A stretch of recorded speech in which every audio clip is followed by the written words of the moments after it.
গায়রুল্লাহ নূর মুহাম্মদ সাল্লাল্লাহ হায়াতুন নবী আখেরি নবী সাল্লাল্লাহ বেমিসাল নবী সাল্লাল্লাহ লা ইলাহা ইল্লাল্লাহ লা ইলাহা লা ইলাহা ইল্লাল্লাহ সুবহানাল্লাহ আলহামদুলিল্লাহ সুবহানাল্লাহ আলহামদুলিল্লাহ সুবহানাল্লাহ আলহামদুলিল্লাহ আল্লাহু আকবার আল্লাহু আকবার আল্লাহু আকবার লা ইলাহা ইল্লাল্লাহ লা ইলাহা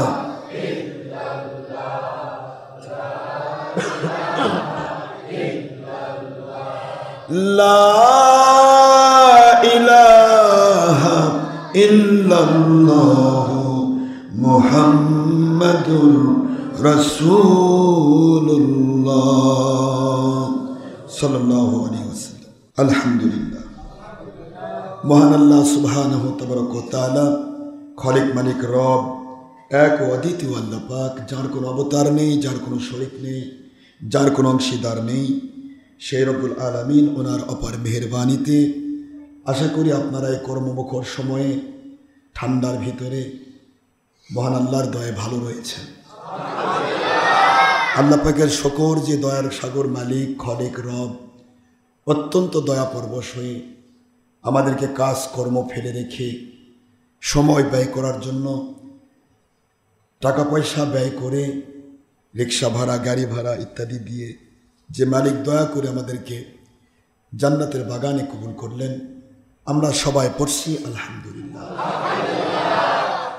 দরুদ ও সালাম পড়ছি দোজাহানের সৈয়দ সৈয়দুল মুরসালিন ইমামুল মুরসালিন খাতামুন নবিয়্যিন নূর নবী আল্লাহর কোরআন পবিত্র সূরাতুল মায়েদার 15 নম্বর আয়াতের ভিত্তি এবং তাফসিরে ইবনে আব্বাস সাহাবায়ে কেরামের শ্রেষ্ঠ তাফসির, সেই তাফসির ইবনে আব্বাস সহ অসংখ্য দলিল প্রমাণের ভিত্তি, মুসান্নাফে আব্দুর রাজ্জাকের সহিহ মুফকুদের হাদিসের ভিত্তি, আমার নবী হচ্ছেন নূর নবী। সুবহানাল্লাহ।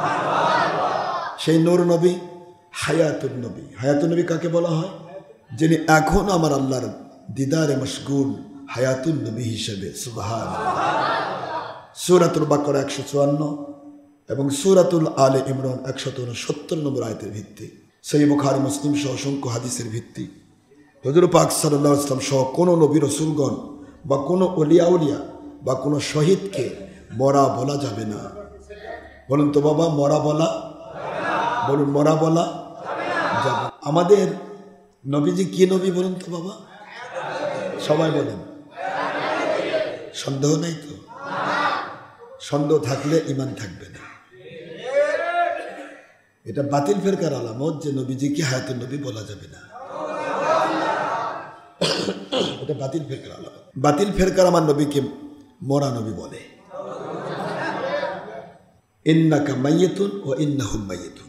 সূরা জুমারের 30 নম্বর আয়াত দিয়ে বোঝাতে চাই যে নবী আপনিও মরে যাবেন, আপনার সাথে যারা থাকবে তারাও মরে যাবে। অথচ তারাই আবার কোরআন বলতেছে, তারাই বলতেছে ওয়ালা তাহসাবান্নাল্লাযীনা কুতিলু ফী সাবিলিল্লাহি আমওয়াতা।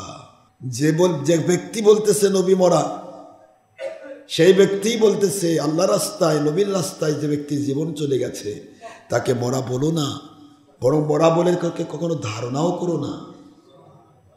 অন্তরের মধ্যে ধারণাও রাখা যাবে না যে আল্লাহর পথে যারা জীবন দেন তারা মরে গেছে, এটা ধারণাও করা যাবে না। এটা আল্লাহর কোরআনের আইন। সূরাতুল আলে ইমরান 169 নম্বর আয়াত শরীফ, 3 নম্বর সূরা 4 নম্বর পারা, মদিনা অবতীর্ণ আইন।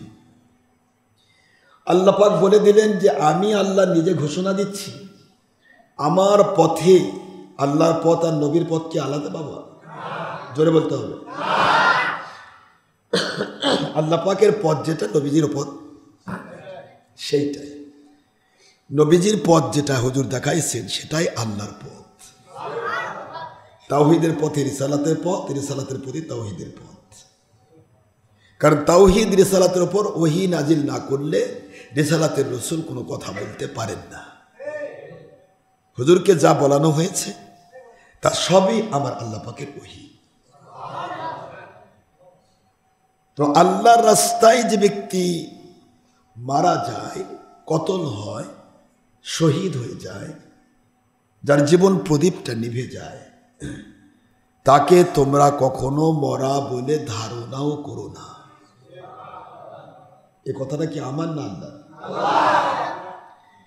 তা আল্লাহ পাক নিজেই বলতেছে ধারণাও করো না, যারা আমার রাস্তায় মারা গেছে। এখন আপনি যদি বলেন যে আল্লাহ রাস্তায় যে মারা গেছে সে মরা নয়, সে জীবিত, বাল আহিয়া, কোরআনের ইবারত হচ্ছে বাল আহিয়া, বরং তারা জীবিত। এই ইবারতটা কি আমার না কোরআনের? বরং তারা কি জীবিত। ইনদা রাব্বিহিম ইরযাকুন, তাদের রবের পক্ষ থেকে তারা রিজিক প্রাপ্ত হয়। কি প্রাপ্ত হয়? রিজিক। রিজিক মানে তো খাবার খাওয়া। মরা মানুষ খায়, আপনি একটা মরা মানুষ দেন তো কেমন খায়? এখানে গপ গপাই খাবে? হ্যাঁ, মরা মানুষ তো খায় না, খায় তো জিন্দা মানুষ। আমরা কি প্র্যাকটিক্যাল করে দিলেন? বাল আহিয়া বলে ক্ষান্ত হলেন না। বাল আহিয়া মানে বরং তারা জীবিত, বাট দে আর অ্যালাইভ, তারা জীবিত। আর জীবিত তার প্রমাণ ইনদা রাব্বিহিম ইরযাকুন, তারা তাদের রবের পক্ষ থেকে জান্নাতি খাদ্য প্রাপ্ত হন। আল্লাহ রাস্তায় যারা মারা গেল, রসুলের রাস্তায় যারা মারা গেল, তারাই জিন্দা। আর রসুলই বলে সাপ। এই কথাগুলি না বুঝলে বোঝানো যাবে না। বাতিল ফেরকা বুঝবে না বাবা। বাতিল ফেরকা কলিজা টলিজা ফেফসা সব পচে গেছে। পচা কলিজা কখনো ঠিক হয়? আপনি যে বলেন বাবা কিডনি ওটা পচে গেছে, ঠিক হবে কোনো দিন? যেটা পচে যায় সে ঠিক হয় না, এটা ক্যান্সার। তো আমি আসলে অসুস্থ বলতে না, অসুস্থ তো আমি মালিকের দয়া হই না, কিন্তু সারা দিন এই গত সপ্তাহে গেছে প্রায় 2টা করে মাহফিল। এখন দিন রাতে প্রোগ্রাম করে করে ঠান্ডা, এতে আবার ঠান্ডা গলায় লেগে গেছে। এই গলায় ঠান্ডা লাগার কারণে কথা বলতে কষ্ট হচ্ছে।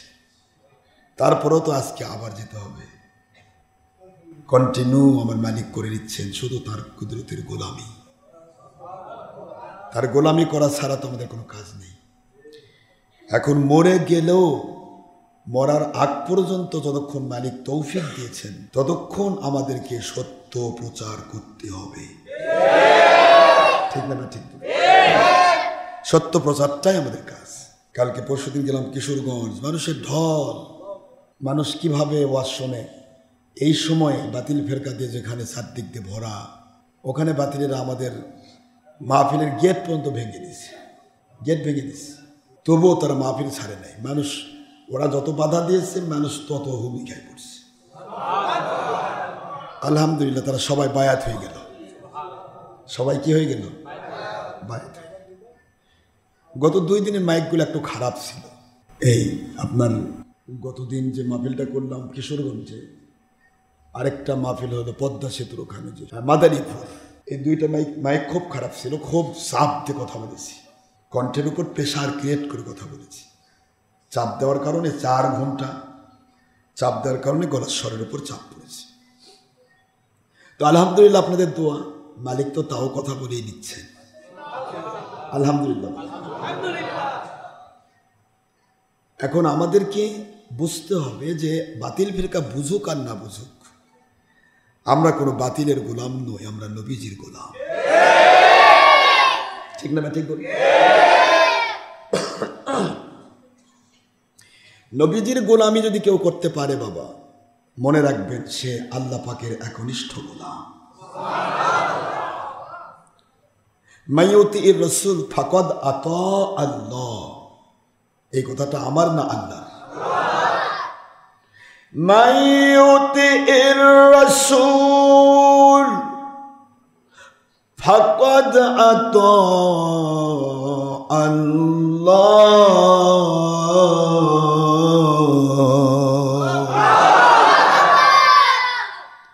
যে ব্যক্তি আমার নবীজির গোলামি করে, যে আমার নবীজির ইতাআত করে, আমার নবী সাল্লাল্লাহু আলাইহি ওয়াসাল্লাম যা আদেশ করেন তা মানে, আমার নবী সাল্লাল্লাহু আলাইহি ওয়াসাল্লাম যা নিষেধ করেন তা ছেড়ে দেয়, ওই ব্যক্তিগুলি মনে রেখে দিও তারা আমি আল্লাহর গোলাম হয়ে গিয়েছ। কার গোলাম হয়েছে? সূরাতুন নিসা। কোন সূরা? সূরাতুন নিসা 4 নম্বর সূরা 5 নম্বর পারা মদিনায় অবতীর্ণ আইন। আল্লাহ পাক বলে দিলেন, দুনিয়ার মানুষ তোমরা শোনো, আমার নবীজিকে যে মেনে নিল, আমি আল্লাহ ঘোষণা দিলাম আমি আল্লাহকে মানা হয়ে গেল। কাকে মানা হলো? যে রসুলকে মানলে আল্লাহ মানা হয়, সেই রসুল মনে সাপ।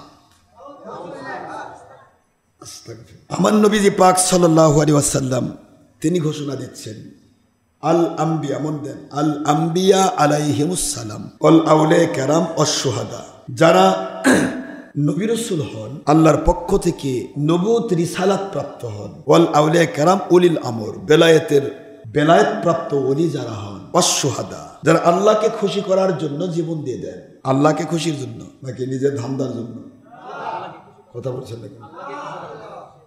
মানুষের বাড়িতে আগুন লাগানোর জন্য, কারো উপর জুলুম করার জন্য, রিক্সাওয়ালার ভলটিপ খুলে দেওয়ার জন্য, গাড়ি পুড়ে দেওয়ার জন্য? এটা জিহাদ নয়, এটা জুলুম। আল্লাহু লা ইয়াহদিল কওমাজ। আল্লাহর কোরআন শোনেন, কোরআনের আইন তো বলবেনই, আগে আইন নিজে মানুন। যে ব্যক্তি আল্লাহর আইন মানে, ও ব্যক্তির পুরা আপাদ মস্তক রাষ্ট্রটা যদি আল্লাহর হয়ে যায়, এই রাষ্ট্রের আন্ডারে যে তার স্ত্রী পরিবার থাকবে, তারা তাকে মানতে বাধ্য হবে। কথাটা বোঝা যায়? কি বলেন তো? মাথা থেকে পা পর্যন্ত এটা কি? এটা একটা রাষ্ট্র। এটা কি? আমার হাত আল্লাহ বিরোধী কাজ করতে চাচ্ছে, আমি করতে দিলাম না। আমার পা আল্লাহ বিরোধী কাজ করতে হেঁটে যেতে চাচ্ছে, আমি যেতে দিলাম না। আমার ব্রেন আল্লাহ বিরোধী চিন্তা করছে, আমি সেটাতে পাত্তা দিলাম না। কথা বোঝেন নাই বাবারা?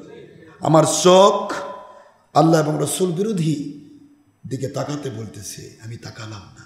আমার হাত পা চোখ কান নাসিকা বলছে নামাজ রোজা হজ জাকাত করিস না, অনেক কষ্ট, কিন্তু আমি পাত্তা দিলাম না, আমি করতেই থাকলাম। আমার চোখ কান হাত পা নাসিকা বলছে তুমি বেশি করে সুদ খাও, খাইলাম না। ঘুষ খাও, খাইলাম না। জেনা করো, করলাম না। জাকাত দিও না, নামাজ পড়ো না, রোজা রেখো না, হজ করো না, ভালো কাজ করো না, মানুষের ক্ষতি করো, মানুষের উপকার করো না, ইত্যাদি রিপু আমাকে তাড়িয়ে নিয়ে বেড়াচ্ছে, কিন্তু আমি তা করতে দিলাম না। এটার নাম এ রাষ্ট্রের মধ্যে ইসলাম কায়েম করা। কথা বোঝেননি? এই হাত দিয়ে যদি অন্যের অন্যায় করি, তাহলে এটা রাষ্ট্র, আমি নিজের রাষ্ট্রেই তো আমি অপারগ হয়ে পড়ে আছি, আরেকজনকে কেমনে রাষ্ট্র চালাবো? বুঝতে পেরেছেন বাবারা? যেই মাত্র আমার শরীরকে আমি কন্ট্রোল করব, আমার মাথা থেকে পা পর্যন্ত সব কিছু যখন কন্ট্রোল হবে, তখন আমার পরিবারের সবাই আমাকে মানিয়ে দেওয়া আমার আল্লাহর দায়িত্ব হয়ে যাবে। আমার স্ত্রী আমাকে মানতে বাধ্য, জুলুম করে মানাতে হবে না বাবা। আমার সন্তান আমাকে মানতে বাধ্য, জুলুম করে মানাতে হবে না। আমার মুরিদ মুতাকিদ আমাকে মানতে বাধ্য, জুলুম করে মানাতে হবে না। আমি আজও কি কাউকে কইছি এই দাড়ি কাটিছো কেন, দাড়ি রাখোনি কেন বলছি? এখানে আসলে দাড়ি উঠে যায়। বাবা তোমরা নামাজ পড়ো না কেন বলছি? এখানে আসলে সে নামাজি হয়ে যায়। না, নামাজি হয় না। আমাদের কোনো মুরিদ বেনামাজি আছে নাকি? জানো তো দেখি। আমি তো বেনামাজি মুরিদ পারবো না। এখানে আসলে সুন্নতের ওয়াজ করতে হয় না, আলটিমেটলি সুন্নতের টুপি মাথায় উঠে যায়। সুন্নতি জুব্বা উঠে যায়, সুন্নতি পাগড়ি উঠে যায়, সুন্নার সিস্টেমে চলাফেরা শুরু হয়ে যায়। এটা জোর করে করার যায় না বাবা। আপনি নিজে তার এশা নামাজ না পড়ে ঘুমিয়ে গেছেন, বউকে বলতেছেন তাহাজ্জুদ নামাজ পড়ো, পড়বে তো? পড়বে? আমি নিজে এশা পড়ি না, বউকে তাহাজ্জুদ পড়তে বললে পড়বে? আহলিয়া বলবে আপনার মতো জালেম কি আছে? নিজে আল্লাহর হুকুম অমান্য করেছেন, ফরজ এশায় পড়েননি, আর নফল নামাজ তাহাজ্জুদ সারা জীবন না পড়লেও কেউ ধরবে না, সেটার জন্য আমাকে ল্যাপের মধ্যে তুলে দিচ্ছেন। বউ মানবে না। নিজে আমল না করে নিজের স্ত্রীকেও মানানো, মন দিয়ে শুনবেন, নিজে আমল না করে স্ত্রীকে মানানো যায় না। এই জন্য বলছি আগে নিজে আমল করুন বাবারা। নিজে আমল না করে বউকে মানাতে গেলে জুলুম করতে হবে। আর নিজে যখন আমল করবেন তখন আপনার দেখা দেখি আলটিমেটলি আমার মালিক তাদের মধ্যে আমল ঢুকায় দেবে। কথা বুঝতে পেরেছেন? আপনি তাহাজ্জুদ পড়বেন, আপনার আহলে তাহাজ্জুদ গুজার হয়ে যাবে। আলহামদুলিল্লাহ আমরা তাহাজ্জুদ পড়ি, আমাদের আহলে তাহাজ্জুদ পড়ে। আমরা ইশরাক সাজ জাওয়ালা হবেন পড়ি, তিনিও তাই পড়েন। আমরা কখনো নামাজ ছাড়ি না, তিনি কখনো ছাড়েন না। কিন্তু আপনি যদি উল্টাপাল্টা করেন, আমরা ওই পরনারীর সাথে দেখা করি না, আমাদের আহলিয়া চারদিক থেকে পরপুরুষ যদি লাফে বেড়ায় কোনো দিন তাদের দিকে তাকাবে না। এটা হলো নিয়ম। আপনি নিজে বেপর্দা হবেন, আরেকজনের পর্দা করেও পারবেন না। এই জন্য বলছি আমরা কোরআনের আইনের বিপক্ষে নয়, আল্লাহর কসম আমরা কোরআন সুন্নাহর পক্ষে, খেলাফতের পক্ষে, হুকুমতের পক্ষে। বাংলাদেশের একটা দল বা একটা ব্যক্তি দাঁড়িয়ে যান আমরা কোরআন সুন্নাহর হুকুমের বাইরে যাব না, আমরা খেলাফতের পক্ষে, আমি আপনাকে মেনে নিব, আমি রাষ্ট্র নেব না, রাষ্ট্রের দায়িত্ব আপনাকে আল্লাহ দিক আমরা চাই। আপনি ধান্দাবাজি করে দল কামাই করবেন, মানুষের ক্ষতি করবেন, জুলুম করবেন, আর আপনি বলবেন আমি ইসলামে আইন মেনে, হবে না বাবা। এটা যতই চেষ্টা করেন, পৃথিবীতে কারো ওপর কেউ জুলুম করে কখনো নিজে, শুধুমাত্র দুনিয়াতে কয়েকদিন একটু রুজি রুটি হয়েছে, কিন্তু আল্লাহ পায়নি। আল্লাহ পাওয়া সম্ভব? সম্ভব নয়। এই জন্য বলছি আমরা সবাই আল্লাহওয়ালা হয়ে যাই। বলেন আল্লাহুম্মা আমিন। কুনু রাব্বানিয়িন, আল্লাহওয়ালা হয়ে যায়। যেই মাত্র আপনি আল্লাহওয়ালা হয়ে যাবেন, ওই মাত্র আমার মালিক বলেন তোমার পরিবারকে আল্লাহওয়ালা বানিয়ে দাও আমার দায়িত্ব। কথা বুঝতে পেরেছেন বাবারা? ইসলামী শরীয়তকে মানতে হবে। তাহলে আমার রসুল কি হায়াতুন নবী না মরা নবী? বলেন হায়াতুন নবী, জিন্দা নবী। আমার নবীজি হলেন জিন্দা নবী, তাই না? তাহলে জিন্দা নবী, আখেরি নবী, সেই নবীজি পাক সাল্লাল্লাহু আলাইহি সাল্লাম বলতেছেন, যে ব্যক্তি আমার সুন্নাত মানে, মন দেন, মানার কথা, মানার ক্ষেত্রে অনেকের কম বেশি থাকবে।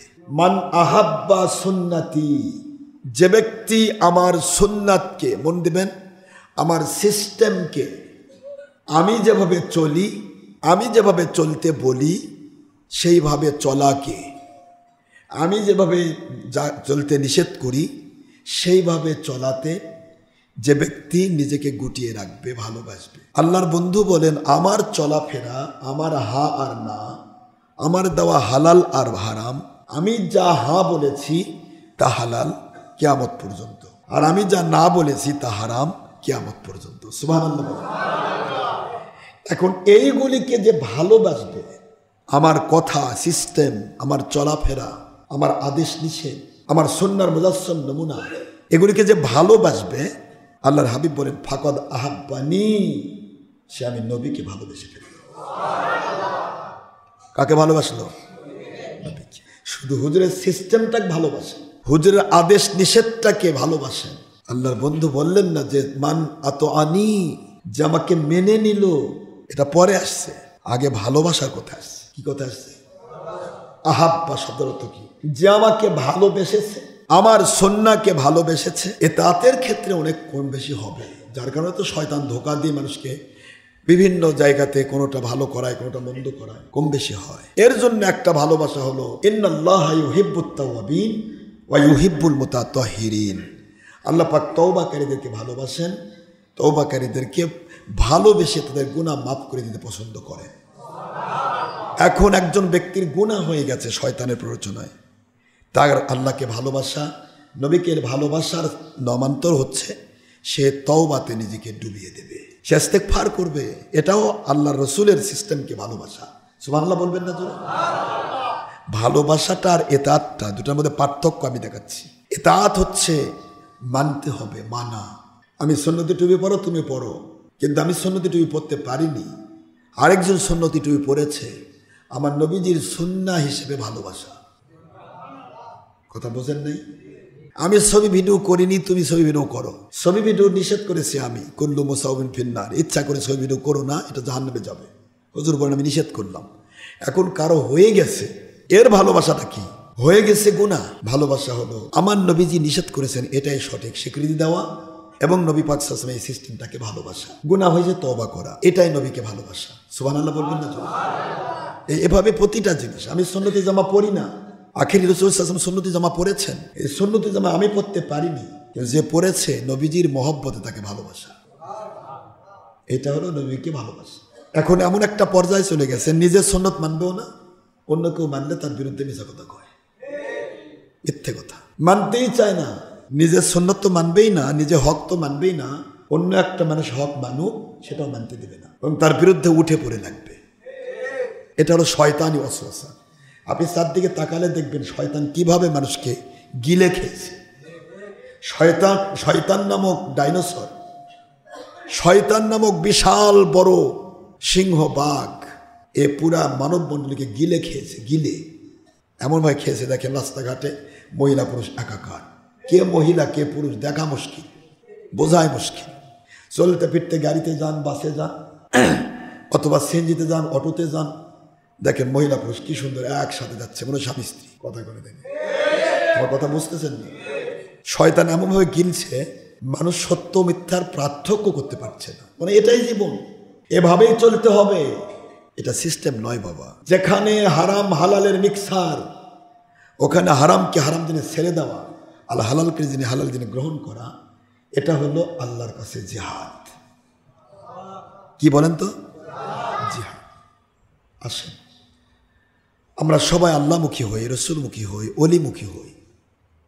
ইয়া আইয়ুহাল্লাযীনা আমানু, হে মুমিনেরা, আতিউল্লাহ, আল্লাহকে মেনে নাও, ওয়া আতিউর রাসূল, আমার রাসূল সাল্লাল্লাহু আলাইহি ওয়াসাল্লামকে মেনে নাও, ওয়া উলিল আমরি মিনকুম, আমার বেলায়েতের ওলিকে মেনে নাও।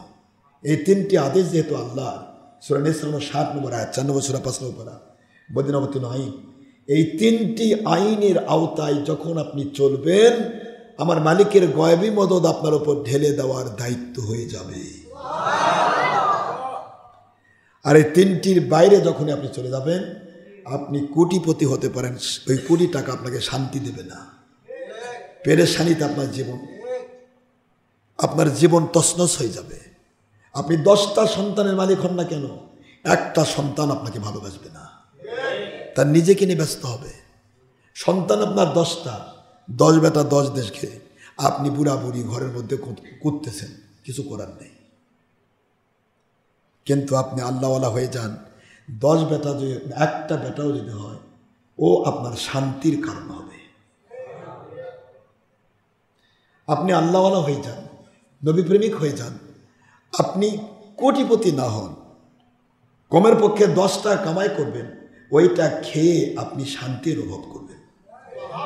আপনার অন্তরে শান্তি ঢেলে দেওয়া আল্লাহর দায়িত্ব হয়ে যাবে। সুবহানাল্লাহ বলবেন? এই জন্য আল্লাহমুখী হওয়া উচিত, আল্লাহ রসুলমুখী হতে হবে আল্লাহর আইন অনুসারে। ওয়া উলিল আমরি মিনকুম, বেলায়েতের ওলিমুখী হতে হবে আল্লাহর আইন অনুসারে। সুবহানাল্লাহ বলেন। এই জন্য আসুন আমরা আজকে শুধু এইটুকু বুঝতে চাইব যে গড্ডালিকা প্রবাহে গা ভাসিয়ে দিলে হবে না। কে কি করলো বাবা সেদিকে তাকালে, বর্তমান কিন্তু শয়তান দ্বারা আমরা আক্রান্ত। একজন ব্যক্তি শয়তানের দ্বারা আক্রান্ত হয়েছে, মদ খাচ্ছে। আপনি ভাবতেছেন, ইস চারদিকে সবাই মদ খাচ্ছে, বলে আমি একটু খাইলে বোধহয় কেমন মজা লাগতো। তাহলে তো আপনিও শয়তানের কাছে আক্রান্ত হয়ে গেলেন। চারদিকে মদের সরাসরি, এই মদ দিয়ে বোঝাচ্ছি প্রতিটা হারামি এরকম। চারদিকে ছবি ভিডিওর সরাসরি, আজ প্রতি হাতে হাতে মোবাইল। আমার আপত্তি নেই, মোবাইল চালাতে নিষেধ নয়, কিন্তু ওটা আপনি আল্লাহর পথে চালান, না চালান যাবে না। অ্যান্ড্রয়েড মোবাইল যদিও আমি ব্যবহার করি না, এখন এমন একটা পজিশন এসে যাচ্ছে আপনি রাস্তাঘাটে চললে গেলে অ্যান্ড্রয়েড মোবাইল লাগবে। কেন লাগবে? একটা গাড়িতে চড়বেন, একটা ইয়া নেবেন, টিকিট করবেন, তাও আপনাকে অনলাইনে টিকিট করতে হয়। কি ঠিক না ঠিক? আপনি করেন, আমার আপত্তি নেই, কিন্তু এখানে যত রকমের গুনার কাজ হয়, এই গুনার কাজ বাদ দিয়ে যখন আপনি অ্যান্ড্রয়েড ফোন চালাবেন, তখন আপনি অ্যান্ড্রয়েড ফোন চালায়ও আপনি আল্লাহর ওলি হবেন। কথা কয় না? দেখেন, আমার কথা বোঝেন নাই? আপনি হাত বাড়লে গুনাহ করতে পারেন, হাজার গুনাহ, আপনাকে কেউ বাধা দেওয়ার নাই, বরং উৎসাহ দেওয়ার জন্য আছে শয়তান। কিন্তু আপনি শয়তানের উৎসাহ থাকার পরেও, শয়তানের পক্ষ থেকে অন্যায়ের প্রতি আকর্ষণ থাকার পরেও আমার মালিককে ভয় করে, মালিকের মহব্বতে, রাসূল সাল্লাল্লাহু আলাইহি ওয়াসাল্লামের মহব্বতে, ওলি নম্বর আপনার ওলি, আপনার পীর মুর্শিদ, সে তো গুনাহ করে না। এদিকে খেয়াল করে যদি আপনি মনে করেন যে আমি ওটা ছাড়ব, আল্লাহ পাক সঙ্গে সঙ্গে আইন করে দেয়, এই বান্দাকে আমি ওলির মর্যাদা দিয়ে দিলাম। ওলি এমনি এমনি হওয়া যায় না বাবা, স্যাক্রিফাইসের ভিতরে অলিত্ব। বাপ পীর ছিল, বেটা পীর, খালি রান চাবাচ্ছে আর খাচ্ছে, বস পড়ে গেল, কিসের আবার ওলি? আসো বাবা দিয়ে যাও, আমি বসে খাই, এটা অলিত্ব নয়। অলিত্ব ওইটা গোটা জগতে পীর থাকার না থাক, আমি আমার মালিককে খুশি করব, আমার রসুলকে খুশি করব, আর আমার মালিকের রসুলের খুশির পথে মানুষকে ডাকবো, আপ্রাণ চেষ্টা করবো নিজে মানা, অন্যকে মানানো, এইটা অলিত্ব। এটাকে বলা হয় জিহাদ, এটাকে অলিত্ব বলে। আর এই কাজটা যখন কেউ করবে, তখন কিন্তু শয়তান বসে থাকবে না, এলাকার মুন্সির মাথায় ভর করে আপনার দুশমনি করে নেবে, আপনার বাপের উপর ভর করে আপনার বিরুদ্ধে যাবে, আপনার মায়ের উপর ভর করে আপনার গাল দিয়ে নেবে, আপনার ভাইয়ের উপর ভর করে আপনার বিরোধী করে ফেলবে। কথা বলছেন না কেন? এই কাজটা কে করে? শয়তান না? যখনই আপনি হকের উপর উঠবেন, তখনই শয়তান ঘুম পারবে না, সঙ্গে সঙ্গে শয়তান কারো না কারো মাথায় ভর করে আপনার দুশমনি করে নেবেই। পৃথিবীর এমন কোনো নবী নেই যে নবী কোনো অন্যায় করেছে, প্রতিটা নবীর বিরুদ্ধে শয়তান কারো না কারো মাথায় ভর করে দুশমনি করে নেয়নি? নিষ্পাপ মাসুম নবীদেরই দুশমনি করে নেওয়া হয়েছে। আর আপনি যদি হকের উপর থাকেন, তাহলে কেন আপনার দুশমনি হবে না? এখন এই জায়গাতে অনেকে বলে আমরা আমাদের দুশমনি তো সরকার করে, সরকার দুশমনি করে আপনার। এই যে আওয়ামী লীগ সরকার ছিল, দুশমনি করেছে মুন্সিদের, এটা আল্লাহর জন্য নয়, এটা দলের জন্য। সরকার সরকারি দল, আপনার বিরোধী দল। আপনি ইসলাম নাও মানেন বিরোধী দলের সাথে, বিএনপি কি ইসলামী দল? তাহলে সরকার বিএনপির বিরোধী ছিল না? কথা বলছেন না কেন? ছিল না? কেন ছিল? কারণ বিরোধী দল। সরকারি দল আর বিরোধী দলের মধ্যে এটাই পার্থক্য যে সরকার বিরোধী দলের বিরোধী, বিরোধী দল সরকারের শুধু ভুল ধরার জন্য বিরোধী। কথা বোঝেননি? হ্যাঁ, তো বিএনপি আওয়ামী লীগ তার বিরোধী দল সরকারি দল ছিল, এখন তো আওয়ামী লীগ পালাইছে, ঠিক না বেঠিক? প্রশ্ন হলো, এভাবে করে বোঝাতে চাচ্ছি যে সরকারি দল বিরোধী দল, এই বিরুদ্ধাচরণ এটা ধর্মের বিরোধী নয়। আপনি যখন চরমনাই করতেছেন, জামাত করতেছেন, বা শিবির করতেছেন, বা অমুক করতেছেন, মানুষকে বোঝাচ্ছেন দেখেন আমাদের ধরতেছে, ওনাদের ধরে না। আপনাদের ধরতেছে ইসলামের জন্য নয়, আপনাদের ধরতেছে বিরোধী দল হওয়ার কারণে। আমরা বিরোধীও নয়, সরকারিও নয়, আমি কোনো দল করি না। যাকে পৃথিবীর কেউ আমাদের দিকে তাকাতে গেলে ওর চোখ আল্লাহ খুলে নেবে, ইনশাল্লাহ বলবেন না? যে কথাটা বলতেছিলাম, মান আহাব্বা সুন্নতি ফাকাদ আহাব্বানি, আমার সিস্টেমকে যে ভালোবাসবে সে আমাকে ভালোবাসলো। ওমান আহাব্বানি কানা মাই ফিল জান্নাহ, যে ব্যক্তি আমাকে ভালোবাসলো ও ব্যক্তি জাহান্নামে যাবে না, ও আমার সাথে জান্নাতুল ফেরদৌসের সাথী হয়ে থাকবে। কি মজা না? হুজুরকে ভালোবাসলে সে ব্যক্তিটা নবীজির জান্নাতের সাথী হয়ে থাকবে। আসুন আমরা সবাই মিলে একটু নবীজির জান্নাতের সাথী হওয়ার চিন্তা করি। নবীজির জান্নাতের সাথী হতে পারলেই তো জীবন ধন্য। আপনি আমি যেটাই করি দুনিয়াতে, প্রতিটা মুহূর্ত নিজের বিবেককে জিজ্ঞাসা করবো আমি কি করছি। বিবেক যদি আপনার পক্ষে থাকে, মনে করবেন আপনি ঠিক আছে। আর বিবেক যদি পক্ষে না থাকে তাহলে মনে করবে আমি গুনাহ করতেছি। বিবেক বোঝেননি? কারো একটা ঘুষি মারলেন জোর করে, আপনার বিবেককে জিজ্ঞাসা করেন তো এটা কি ঠিক হলো? বিবেক বলবে তুমি একটা জালেম, ও দুর্বল দেখে তুমি ঘুষি মারছো। কথা বোঝেন নেই?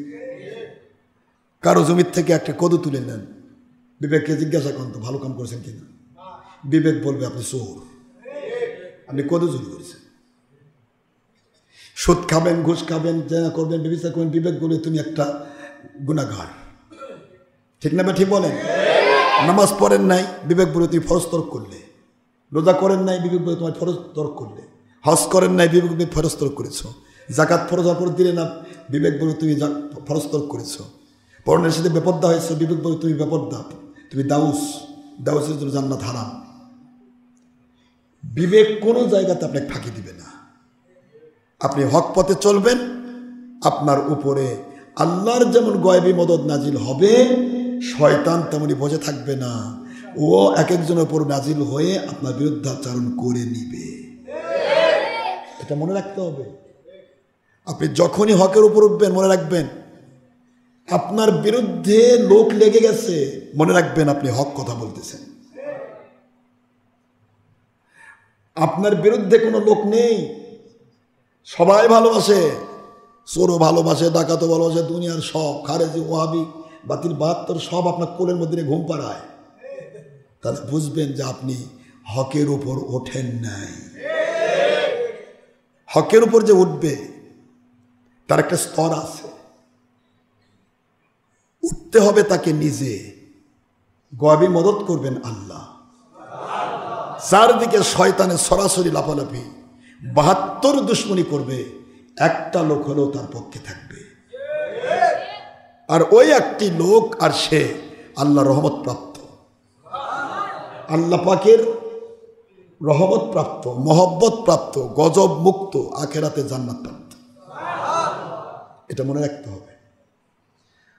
আমরা যখনই আল্লাহমুখী হব, রসুলমুখী হব, হক প্রত্যাশী হব, তখনই মনে রাখবেন আপনার চারদিকে কাঁটা বিছানো পথ। আপনার মায়ের উপর ভর করে বলবে শয়তান, কারণ মা তো জানে না ভালো মন্দ। মা বলবে বাবা শুনলাম তুই বলে কোনো ভন্ডের কাছে গেছো, বলবে না? হয়তো সাদ বিন আবি ওয়াক্কাসকে বলে নাই, এই সাদ বিন আবি ওয়াক্কাস তুমি কোন ভণ্ড নবীর কাছে গেছো? নাউজুবিল্লাহ, মা বলেছে। কিন্তু সাদ বিন আবি ওয়াক্কাস কি বলবেন? মা, উনি ভণ্ড তো দূরে থাক, সারা পৃথিবী সৃষ্টি হতো না আখেরি নবী ছাড়া। তার মতো চরিত্রবান মানুষ আর কোথাও পাবেন না মা। কিন্তু আপনার উপর ভর করেছে আবু জাহেল এবং ইবলিস শয়তান। আখেরি নবীর বিরুদ্ধে মার মধ্যে দিয়ে বলাচ্ছে। আবু বকর রাদিয়াল্লাহু আনহু যখন রাসূল পাক সাল্লাল্লাহু আলাইহি ওয়াসাল্লামের কাছে বায়াত হলেন, তখন আবু বকর রাদিয়াল্লাহু তাআলা আনহুর মা বাবা খেপে যায়নি? মা বাবা তাকে অত্যাচার করে নিল, কিন্তু আবু বকর রাদিয়াল্লাহু কি একটু পিছে গেছেন?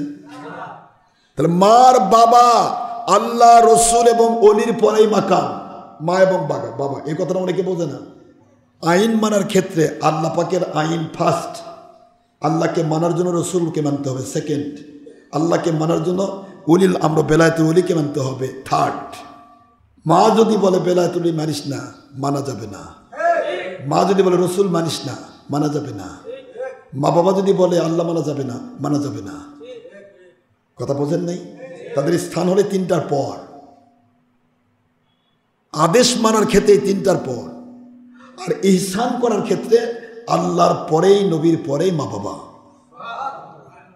অবিল ওয়ালিদাইনি ইহসানা, সঠিকভাবে ব্যবহার করবে, মা বাবার সাথে ভালো ব্যবহার করবে, কখনো যদি তোমার কথায় কষ্ট না পায়, তোমার দ্বারা যেন ব্যথা না পায়, এভাবে ইহসানের সাথে মা বাবার খেদমত করবে। খেদমত করার ক্ষেত্রে আল্লাহ এবং রসুল সাল্লাল্লাহু আলাইহি সাল্লাম সবসময়, রসুল তো আপনি পাশে পাবেন না, খেদমত কার করবেন? রসুলের খেদমত যদি করতে চান তাহলে আপনাকে ওলিল আমর সেকেন্ড থার্ড কন্ডিশন, ওলির কাছে যেতে হবে, ওলির খেদমত করতে হবে। এটা রসুল খেদমত করার শামিল। আর মা বাবার খেদমত এটা আল্লাহর আইন হিসেবে করতে হবে, কিন্তু আল্লাহ, রসুল এবং মুর্শিদ কিবলার উপরে নয়। এটা আল্লাহর আইন। এক জায়গায় আল্লাহ 3টা আইন দিয়েছে, আতিউল্লাহ, আতিউর রসুল, উলিল আমর। মা বাবা আছে? কথা করে দেখেন, আছে মা বাবা? ভাই আছে? কি আপনার দলের কোম্পানির কোনো কেউ আছে? না, উলিল আমর। উলিল আমর। সেদিন এক জামাতে এক ভাই করছে, ভাই আমরা তো পীর ধরি না, আমরা উলিল আমর আমির সাহেব ধরি। আমি তো ঠিক আছে, আপনার আমির সাহেব যদি সত্যিকার আল্লাহওয়ালা হয় তার সাথেই তো আপনার হাসর হবে। আপনার আমির সাহেব যদি ভিডিও করে উনিও জাহান্নামে যাবে, আপনাকেও নিয়ে যাবে। আমির তো আপনি পীর মানেন না আমির মানেন। প্রয়োজন বোধে আমিরের অর্ডারে পীরের বাড়িতে আগুন লাগিয়ে দেবেন, ওটা মানা যাবে, কিন্তু পীর মানা যাবে না। কপাল পুড়ে গেছে আপনার। আপনার আমিরের মর্যাদা কত দূরে। উলিল আমর কাকে বলা হয়? আপনি কি জন্য আমির মানবেন? উলিল আমর তখন হবে যখন সে আল্লাহর মতে মত, রসুলের পথে পথ হয়েছে, তখন সে উলিল আমর। বল না কি সে আল্লাহর ওলি। এই জন্য উলিল আমর মানার ক্ষেত্রে উলিল আমর আর মা বাবার মধ্যে পার্থক্য হচ্ছে, মা বাবা যদি কাফেরও হয়, মা বাবার সাথে দুর্ব্যবহার করা যাবে না, মা বাবাকে বাদ দেওয়া যাবে না, মা বাবাকে ভালোবাসতে হবে, কিন্তু মা বাবার কোনো হুকুম আল্লাহ এবং রসুল বা অলির বিরুদ্ধে মানা যাবে না। এটা উলিল আমর। আর উলিল আমর যদি আমার রসুল বিরোধী হয়, তাহলে ওকে 3 তালাক দেওয়া লাগবে, 1 তালাক না। কথা বলে দেখে, আমার কথা বোঝেন নেই? মা বাবাকে বাদ দেওয়া যাবে? যাবে না, মা বাবা বাদ দেওয়ার সুযোগ নেই। আর উলিল আমর যদি উলিল আমর দাবি করেছে সে নবীর দুশমন, সে অলির দুশমন, সে ভণ্ডামি করছে, সে নামাজ কালামে ধার ধারে না, বা সুদ ঘুষের মধ্যে ব্যস্ত, বা ছবি টিভি নিয়ে ব্যস্ত, মহিলার সাথে ব্যাপরদানে ব্যস্ত, মানুষের উপর জুলুম করার আদেশ করতেছে, মানুষের ক্ষতি করার আদেশ করতেছে, বোঝা যাবে এটা উলিল আমর নেই, ওকে 3 তালাক দেওয়া লাগবে। চুল ডাইট কলপ লাগাইছে, নেল পালিশ লাগাচ্ছে, উল্কি আঁকাচ্ছে, হিংসা, অহংকার, বিদ্বেষ, লোভ, মিথ্যাচার নিয়ে ব্যস্ত হয়ে গেছে, বোঝা যাবে উলিল আমর নেই। তাকে বাদ দেওয়া যাবে, কিন্তু মা বাবা যদি কাফেরও হয় বাদ দেওয়া যাবে না। কিন্তু তাদের হুকুমে আল্লাহ এবং রসুল বা পীর মুরিদ কোনো কাজ করা যাবে না। কথা কি বোঝা গেছে বাবা? আসুন আল্লাহ সবাইকে বোঝা তবে দিন। আমরা একটু নামাজে চলে যাব। আপনাদেরকে ধীরে ধীরে আল্লাহ যদি দয়া করে আমরা আরও ধীরে ধীরে এগিয়ে নিয়ে আসি। এখন নামাজ পড়বো। আমরা সবাইকে এই কথাটা আল্লাহ বোঝার তৌফিক দিই যে আমরা যে সময়টুকু দিচ্ছি এটাও কিন্তু আল্লাহকে খুশি করার জন্য দিচ্ছি। কাকে খুশি করার জন্য? এই সময়টা যেটা গেল, আপনারা বাড়িতে গেলে আপনি বলবেন, অনেকে বলে যে হালাল রুজি কামাই করা ফরজ। আচ্ছা, জুমার দিন আপনার কি হালাল রুজি কামাই করা আছে? বলেন যে এখান থেকে যারা এই যে 1:30টার সময় নামাজ পড়বে, 1টার সময় নামাজ পড়বে, বাড়িতে চলে গেল, ওই বাড়িতে কি হালাল রুজি কামাই করতেছে? চাকরি আছে? ব্যবসা? কিচ্ছু তো নেই। কি হালাল রুজি করতেছে? বরং যা টিভির মধ্যে বসছে হালাল রুজি, বরং সে মোবাইল নিয়ে ব্যস্ত হয়ে গেছে, পরনারীর সাথে ব্যবহার হচ্ছে। আপনি বোঝা পাচ্ছেন আমার কথা? তাহলে আজকের দিনে কমের পক্ষে আল্লাহকে খুশি করার জন্য 1টা ঘন্টা টাইম আপনি যদি দিতে পারেন, এটা আপনার জন্য 700 ঘন্টা বরাদ্দ হয়ে থাকবে আল্লাহ। এই জন্য হুজুর সাল্লাল্লাহু আলাইহি ওয়াসাল্লাম আইনটা কিভাবে দিলেন দেখেন। হুজুর শুধু দেখতে চাইলেন, হুজুর তো বলবেন না, দেখতে চাইলেন, দেখি আমার উম্মতেরা কে কতটুকু করে। শুরু হবে জাওয়ালে, শেষ হবে আসরে, ইলা ওয়াক্তেল আসর, মাঝখানের সময়টা জোহর জুমার টাইম। দেখি জুমার দিন তো আমি নবীকে, আমার আল্লাহকে খুশি করার টাইম। আপনারা বলতে পারেন জুমার দিন হুজুর পাক সাল্লাল্লাহু আলাইহি ওয়াসাল্লাম জুমা নামাজ পড়ে সাহাবায়ে কেরাম বাড়ির যা ঘুম পারছে?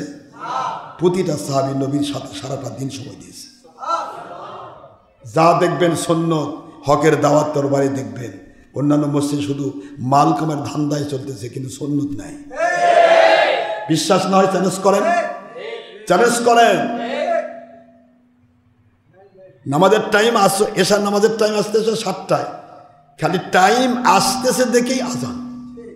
নামাজ পড়লো, দিল দু, যার কামে হয়তো ইমাম সাহেব একবার টিভি দেখতেছে, নয়তো বা ছবি ইউটিউব বা টানাটানি করতেছে, নয়তো বা কারো বাড়ির যাতে বেড়ে চল পড়াচ্ছে।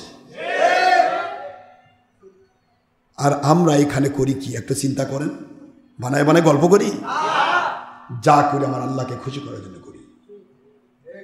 এক জামানা সোবতে বাউলিয়া বেতেরা যে সাত চলে তো আদ বেরিয়া। একটি ঘন্টা কাল যদি আমার কোনো হক্কানি ওলিয়া উলিয়ার দরবারে কাটাতে পারো, শুধু আল্লাহকে খুশি করার জন্য কাটাতে পারো, ওই ব্যক্তিকে 1 নয় 2 নয় 100 বছর বেরিয়া নফল নামাজ রোজার চাইতে উত্তম বদলা দেওয়া হয়।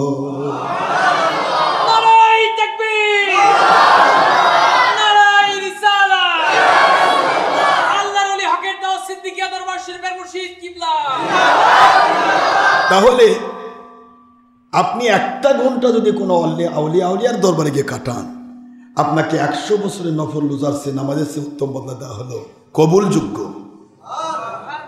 শয়তানের মাথা খারাপ হবে না? শয়তান কয় হাই হাই করছে কি, 100 বছর তো আমি গুনাহ করান পারবো না, তো সোয়াবই হলো কেন? এই জন্য শয়তানে সঙ্গে বেড়ায় কোন জায়গা গেলে কার মাথায় ভর করে পীরের বিরুদ্ধে কথা বলান যায়। ও দেখতেছে যে এই হুজুর তো টিভিওয়ালা হুজুর, ও ঠিক আছে আমার সাথে যোগ আছে, এই হুজুর তো বেদাত কি বলে ওহাবি বা খারেজি নবীর দুশ্মন, এর মাথার ভর করে সুবিধা হবে। এই জায়গা বলে দিল পীরের বিরুদ্ধে ফতোয়া দিয়ে, না হলে 1 ঘন্টার বিনিময় মানুষ পাচ্ছে 100 বছরের সওয়াব। তোরও লস আমারও লস। তোমার মসজিদে না আসে লোকটা, তোমার মসজিদে না আসে তাহলে তোমার একবার আসলে 100 টাকা দিয়ে গেল, সেটাও কামাই হবে না। আর লোকটা চলে গেল দেখে তোমাকেও চিনে ফেলবে, তুমি 2 নম্বর ভণ্ডামি ধরা পড়ে যাবে। কারণ ভণ্ডামিতে আমি তোমাকে করাচ্ছি, আমি শয়তান। কাজে তোমার ভণ্ডামি আর আমার ভণ্ডামি ফাঁস যেন না হয়, এই জন্য পীরের বিরুদ্ধে ফতোয়া দাও। এই যে মুন্সি লাগে গেল পীরের বিরুদ্ধে, ওই মুন্সি বলুক তো ওর দরবারে গিয়ে বসলে 1 ঘন্টা পড়লে 100 বছরের সওয়াব হবে, সে বলুক, কিয়ামত পর্যন্ত টাইম দিলাম। কিন্তু অলির দরবারে গিয়ে আল্লাহকে পাওয়ার আশায় বসে থাকে, 1 ঘন্টার বিনিময়ে 100 বছরে বেরিয়া কবুল নফল নামাজ যাচ্ছে উত্তম বদলা পাবে। বলুক, ওই মুন্সি বলুক, চ্যালেঞ্জ করুক যে আমার দিকে তাকালে আল্লাহ পাক তার জীবনের সগীরা গুনাহ মাফ করে দিবে। বলতে পারবে? বলতে গেলে ওকে ঘামতে হবে যে আমি তো ওলি হইনি, তো আমি কেমনে আমার দিকে তাকালে। যে ব্যক্তি আমার নবীর জিন্দেগির সাথে নিজের জীবন মিলায়, এই হক্কানি আলেম, যার ভিতরে আল্লাহর ভয়, এমন আলেম, এই আলেমের চেহারার দিকে তাকান মানে আমার নবীকে দেখার সওয়াব পাওয়া। ওলিয়া উলিয়াদের চেহারা দিয়ে তাকালে সঙ্গে সঙ্গে তাদের সগীরা গুনাহ মাফ হয়ে যায়। শয়তান কি এমনি কান্দে? শয়তান তো কোনো জায়গায় যাতে নিষেধ করে না। এই যুগে যেই জায়গায় যেতে কোনো 2 নম্বর মুন্সি নিষেধ করবে, মনে করবেন ওটাই আসল জায়গা। কোনো 2 নম্বর মুন্সি তো হাউজির বিরুদ্ধে বললো না, এই আমেরিকা সরকার হাউজি লাগাইছে, বাণিজ্য মেলা যাওয়া যাবে না, বরং আর ওই নিজেই যায়। আবার অলির দরবারে যাওয়া নিষেধ করে। কত যাত্রা হচ্ছে। এই আলতাফুন্নেসা মাঠের নাম খেলার মাঠ। কথা বলছেন না কেন? খেলা ইসলামের সাথে হারাম না হালাল? তা কই মুন্সিতে একবার বলো না খেলার মাঠ উল্লেখ করা যাবে না, খেলা হারাম। বরং মুন্সিও পারলে বুট টুট খুলে কি সুন্দর খেলতেছে, আর স্কলার খেলতেছে, ও খেলতেছে। হারামের বিরুদ্ধে কোনো ফতোয়া মুন্সির নাই, টিভির বিরুদ্ধে মুন্সির ফতোয়া নাই, ছবি ভিডিওর বিরুদ্ধে ফতোয়া নাই, পার্লারে জায়েজ করে দিবে। কিন্তু আলতাফুন্নেসা মাঠে ডক্টর আশরাফ সিদ্দিকীর মাহফিল হওয়া যাবে না, আমাদের সকল শয়তানি এবং ভণ্ডামি ফাঁস হয়ে যাবে। এরা যদি কোনো ওলিয়া উলিয়ার কাছে যেতে নিষেধ করে, বুঝবেন যে ওটাই আসল, এরাই নকল। কথা বুঝতে পেরেছেন? আমি শুধু আপনাদের বোঝাতে চাচ্ছি, কম্পেয়ার করুন, কম্পেয়ার করতে হবে। এখানে পৃথিবীতে এসেছে আল্লাহর গোলামি করার জন্য, কোনো ব্যক্তি বা দলের গোলামি নয়। আল্লাহর যে যত বড় গোলাম হবে তার মর্যাদা আল্লাহ তত বড় মাকামের, বড় ওলিয়া উলিয়ার মাকাম। আপনি আমি আমরা সবাই আল্লাহর পথে আছি। এই গতদিন সেদিন আমি যাইতে একটা অকারেন্স ঘটল। আমি সিএনজিতে উঠছি, সিএনজিতে উঠে সিএনজিওয়ালা আমাকে নিয়ে গেল। এখান থেকে বাস পর্যন্ত গেলাম, যাবো আমি ময়মনসিংহে যাব। তো আমি তো আমার ব্যাগের ভিতরে আমার সব কাপড় চোপড়, টাকা পয়সা, ওই দিন ব্যাগে ছিল প্রায় 1.5 লাখ টাকা। তো সব কিছু নিয়ে মোটামুটি আমার মোবাইল আমি পকেটে রাখি না, রাস্তাঘাটে পকেট থেকে তুলে নেই, পড়ে যায়। তো মোবাইল যত আছে সব ব্যাগের ভিতর। তো আমি এই সিএনজিওয়ালা টাকা দিব নেমে দেখি পকেটে খুচরা টাকা তোলার মনেই নেই। তো ব্যাগ থেকে 50,000 টাকার একটা তোলা আছে, নতুন টাকা। ওখান থেকে একটা 500 টাকার নোট তুলে ওকে বললাম যে ভাই আমার তো টাকা নেই, খুচরা নিয়ে আসতে পারিনি, তুমি একটু দেখো তো কোথাও ভাঙ্গে টাঙ্গে পাওয়া যায় কিনা। না হুজুর এখন কে দিবি, 500 টাকার ভাঙ্গে কে দেয়। আমি কিন্তু ওকে বলতে পারতাম ঠিক আছে তুমি থাকো আমি দিচ্ছি, তা বলিনি। 10 টাকার জন্য বলবে এই দেখে হুজুর দিবে না, দেখে পারে যাচ্ছে। তা আমি বললাম ঠিক আছে আমি যে জুতার দোকানে যাচ্ছি, এখানে সিএনজি, এখানে জুতার দোকান। তো দোকানে আমি জুতা কি করবো, কিনবো কি, তাই কেনার তো কিছুই নেই আমার। তাতে একজোড়া জুতা নিয়ে তাও এক কামড় লাগে, একদিনের জন্য হলো। তো জুতার দোকানে এই টাকা দিয়ে খালি ভেঙে নিয়েছি, এর মধ্যেও নেই। আমার ব্যাগ তাড়িয়াতেই রাখলাম এই কারণে, তাকে বললাম তুই ব্যাগটা দেখো, এখানেই তো, এখানে। এখন ও যদি সিএনজি টান দিয়ে নিয়ে যায়, এখন তাকে আটকান পারবেন? এটা হয়তো বলবেন যে হুজুরের বোকামি, আমি বোকামিও করিনি, আমি দেখতেছি ওই কী করে। তো ব্যাগরিতে আমি যেখানে বসছি সেখানে রাখছি, আমি আর কেউ নেই, ওনারা সব চলে গেছে। তারপরে আমি দেখি নাই। তা আমি ভাবলাম যে তাহলে তো ব্যাগ চলে গেল, এখন কেমনে যাবো? ব্যাগের মধ্যে আমার জুব ব্যাগ যত কিছু সব ব্যাগের মধ্যে। তো চিন্তা করি কীভাবে যাবো, ব্যাগের মধ্যে চাবিও, দরবারের চাবিও ব্যাগে। না আসতে পারতেছি দরবারের দিকে, না যেতে পারতেছি মাহফিলের দিকে। শুধু আস্তে করে বিসমিল্লাহি তাওয়াক্কালতু আলাল্লাহ এবং রাসূল পাক সাল্লাল্লাহু আলাইহি ওয়াসাল্লাম দোয়া পড়ে আস্তে করে বসে রইলাম। 1 ঘন্টা পর সে আসলো, এসে কয় হুজুর ব্যাগটা নেন।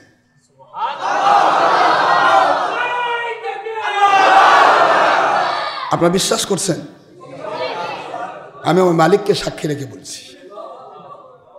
1 ঘন্টা পর সে আসলো, এসেছে ধাওয়া করে বলছে হুজুর ব্যাগটা নেন। তাই বললাম বাবা ব্যাগ নিয়ে গেলে কেন তুমি? তোমাকে আমি যে বিশ্বাসই না করতাম তাহলে ওর কাছে 10 টাকা নিয়ে তো তোমাকে দিতে পারতাম। আমি যেমন বিশ্বাসী, আমি অন্যকে বিশ্বাস করি। এই ব্যাগের ভিতরে 1.5 লক্ষ টাকা আছে, অনেক কিছু রয়েছে, টাকার চিন্তা আমি করি না। এর মধ্যে আমার গোটা বছরের ডায়েরি আছে মাহফিলের, তারপরে চাবি আছে, অনেক কিছু এর ভিতরে। তা তুমি এটা নিয়ে গেলে কেন? চাদর আছে, মোটামুটি ব্যাগটা করলে প্রায় 2 লক্ষ টাকা পাওয়া যাবে। তাহলে এই 2 লাখ টাকার ব্যাগ তুমি নিয়ে গেলে, স্যান খুলেছো? পরে ওর সাথে যোগাযোগ করলাম, বলতেছে হুজুর স্যান কি খুলবো, আমি ব্যাগত হাত দিকে যাই সেখানে সাপ খালি কিনবিন করতেছে।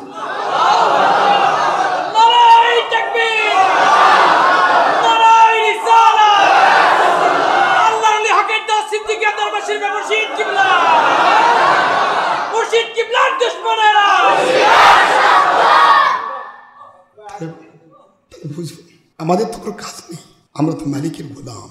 সে বলতেছিল হুজুর আপনি ব্যাগটা দয়া করে নেন। আমি ব্যাগে হাতও দিতে পারিনি, সে ব্যাগটা রেখেছে। আমি বসছিলাম যেখানে, সেখানে ব্যাগ ছিল বসার জায়গায়, ও ব্যাগ রেখেছে উপরে নিয়ে যাওয়ার উদ্দেশ্যে, যেখানে মালপত্র রাখে না সেনজি, ওইখানে হাত দিয়ে যে সে ব্যাগটা নিবে এ সাহসও পাচ্ছে না। ওইখানে হাত দিয়ে ব্যাগটা যে আমার হাতে দিবে এ সাহসই পাচ্ছে না। সে কি দেখতেছে? তাই বললাম তুমি এটা ভুল করেছো।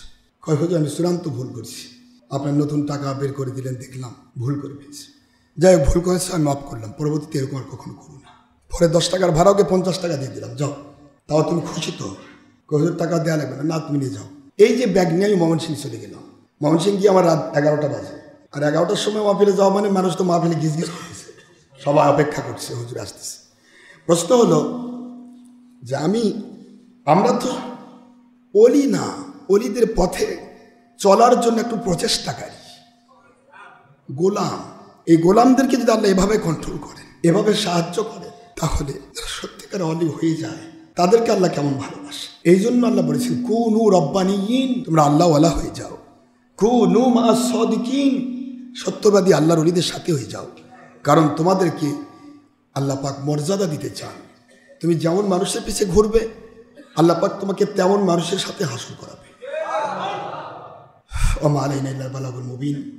হাদা মা ইনদি মা ইনফাদ ওমা ইনদাল্লাহি ওয়া রাসূলিহি সাল্লাল্লাহু আলাইহি ওয়াসাল্লাম। সুবহানাকা আল্লাহুম্মা বিহামদিকা আশহাদু আল্লা ইলাহা ইল্লা আনতা আস্তাগফিরুকা ওয়া আতুবু ইলাইক। আসসালামু আলাইকুম ওয়া রাহমাতুল্লাহি ওয়া বারাকাতুহু।